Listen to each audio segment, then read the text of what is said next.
Bonjour et bienvenue dans Objectum. Je suis Héloïse, commissaire-priseur, et je suis heureuse de vous retrouver pour un format plus habituel, à la rencontre des acteurs inertes de notre quotidien, les objets. J'espère que le premier format hors série autour du zéro déchet de la seconde main vous a plu. Je remercie à nouveau le chef Éloi Spindler d'avoir été mon invité. Le dernier épisode, sous forme de critique du film Le tableau volé, nous a permis d'explorer le sujet des spoliations. Désormais, revenons-en aux objets. Porteurs de sens, indicateurs sociaux et témoins des mœurs des décennies et siècles passés, ils sont les stars de la petite histoire. Celle-ci nous conte l'évolution du quotidien et du confort domestique à travers les âges, mais aussi des pratiques et loisirs. Si l'on parle souvent des ventes aux enchères sous l'angle des records, accentuant l'aspect glamour de la profession, je vous propose de vous emmener sur la réalité du terrain. Les inventaires, les expertises sont peuplés d'objets en tout genre, qui, au-delà d'être apportés de toutes les bourses, sont de formidables témoins de la petite histoire dont je vous parlais. Les objets sont bavards et je vous invite à rester écouter ce qu'ils ont à nous dire. Jusqu'au 9 juin se tient un événement sportif très attendu chaque année, Roland-Garros. Alors quoi de mieux que cette occasion pour vous parler de la raquette, objet emblématique de ce sport. Je vous propose un voyage dans l'histoire du sport. Retournons aux sources ensemble. On fait traditionnellement remonter l'histoire du tennis à celle du jeu de paume, un jeu qui serait né autour du XIIe siècle. À l'origine, le jeu, comme son nom l'indique, se pratiquait à même la main. Ce n'est qu'au fil des siècles que les bâtons ou tambourins sont utilisés pour laisser place à la raquette. Cette raquette, alors en bois, naît au début du XVIe siècle. Et il faudra attendre le XIXe siècle pour que les premiers cordages voient le jour. Mais ce ne sont pas n'importe quels cordages, car il s'agit d'abord de boyaux de mouton, invention que l'on doit, a priori, au chirurgien britannique Lister.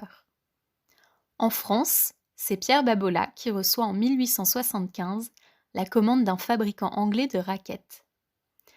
Il lui fournit alors des cordages en boyaux de mouton, déjà utilisés à l'époque pour les instruments de musique à cordes.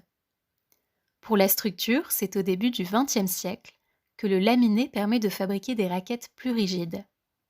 La raquette en bois est à son apogée, et dans les années 30, de beaux modèles remportent un franc succès, tels que la Dunlop Maxply, née en 1932, et notamment plébiscitée par des joueurs comme McEnroe. S'ensuivent alors, au fil des siècles et des décennies, des innovations techniques, notamment l'antivibrateur sous forme de pastille que l'on doit à René Lacoste et qui naît dans les années 1960, pour devenir plus tard le damper. À la même période, René Lacoste, encore lui, élabore les premières raquettes en acier, après les heures de gloire de la raquette en bois. C'est la marque Wilson qui commercialise alors le modèle T2000, créé en 1967, tandis que les modèles en bois disparaissent définitivement à la fin des années 80. Des joueurs comme Jimmy Connors et Billie Jean King sont les premiers ambassadeurs de ces modèles en acier. Ce sont principalement les formats et les matériaux qui évoluent dans la raquette. On peut citer par exemple la taille du tamis. Dans les années 70, sous l'impulsion de Howard Head à la tête du groupe Prince, le tamis s'agrandit. Le graphite permettra quant à lui dans les années suivantes d'alléger toujours plus la raquette, et les différentes marques leaders s'y mettent, avec la Prince Graphite ou la Wilson Pro Staff. Cette dernière a été créée en 1987. Stefan Edberg a gagné son premier grand chelem avec celle-ci, et Roger Federer en reste un fervent défenseur encore maintenant. La quête de la légèreté devient une vraie motivation, avec des modèles qui atteignent moins de 300 grammes. Quant au cordage, à l'origine en boyau, il est remplacé par des matières synthétiques dès les années 50, avec notamment le nylon. Depuis, les innovations n'ont cessé, avec la raquette double manche, née en 1995, la raquette double cordage, la raquette dite spaghetti aux deux cordages superposés, ou encore la raquette grand tamis ou ergonome. Les matériaux, tant de la raquette que du cordage, sont de vrais enjeux pour gagner en vitesse. Et en parlant de vitesse, je voulais vous partager quelques chiffres. Gaël Monfils a enregistré un record à 235 km/h, Venus Williams 207 km/h et l'Australien Samuel Gross 263. Si vous voulez creuser le sujet du jour, je vais maintenant vous parler du musée de la Fédération française de tennis, dit musée Roland-Garros. Il se trouve dans l'enceinte du stade du 16e arrondissement parisien et a été créé en 2003. Il est notamment riche d'une collection d'une centaine de raquettes, datant de 1920 à nos jours.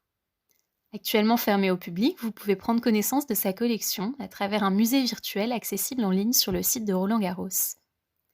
Et en termes de collection privée, à Nontron, en Dordogne, Jean-Claude Marty, ancien professeur de tennis, collectionne et expose plus de 800 raquettes, toutes ayant gagné un tournoi du Grand Chelem.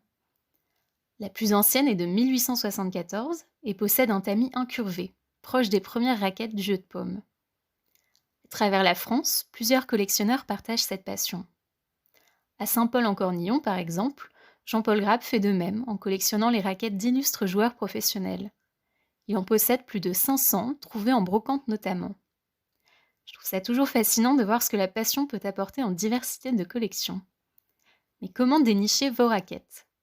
Déjà, je précise que vous pouvez les exposer, les accrocher au mur de manière décorative, mais vous verrez que de nombreuses idées de détournement existent.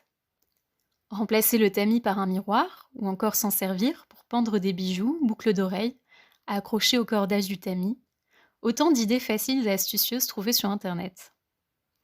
Les raquettes, notamment les anciens modèles en bois, se trouvent très facilement en brocante, et sur les sites de vente entre particuliers. Sur Le Bon Coin, par exemple, plus de 500 résultats apparaissent en cherchant des raquettes de tennis en bois, toutes pour des prix allant de 5 à 60 € environ. Pareil aux enchères, comptez une dizaine d'euros pour la mise à prix. Un exemplaire est en vente le jeudi 6 juin par Mirabeau Mercier à Paris. Estimation 10 à 20 €. Plus original et dans le même univers, l'étude de maître Banuelo Thorndike à Saint-Jean-de-Luz propose un trophée Mappin-on-Web en argent, daté de 1911, avec un très joli piétement en raquette. Estimé 100 à 150 €, il passera en vente le 15 juin. Il n'est pas rare non plus de trouver des pendentifs en forme de raquettes, également dans les ventes bijoux. Bref, soyez curieux et aventurez-vous dans les moteurs de recherche de Drouot et Interenchères, en mettant les mots-clés qui vous correspondent. Vous pouvez même soutenir de belles causes et tenter de remporter des raquettes dédicacées lors de ventes caritatives. C'est assez fréquent. En mars 2024, l'association Play Again organisait une vente où des raquettes dédicacées par Donna Vekic ou encore Novak Djokovic étaient proposées.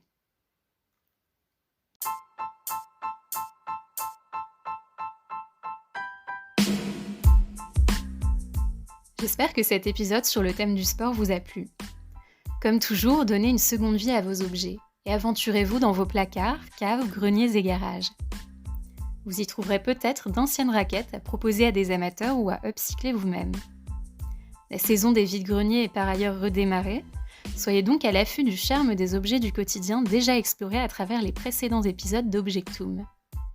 Et surtout, poussez les portes des salles des ventes proches de chez vous. On se retrouve bientôt dans Objectum. Ces dernières semaines, Objectum a pu être mis en lumière dans l'Ambersart Info et dans le podcast Art au féminin, bientôt dans la radio RPL. Je remercie les personnes à l'initiative de ces coups de projecteur sur le podcast. Pour le faire grandir, quant à vous, n'hésitez pas à vous abonner, à noter le podcast et à le partager autour de vous et sur vos réseaux.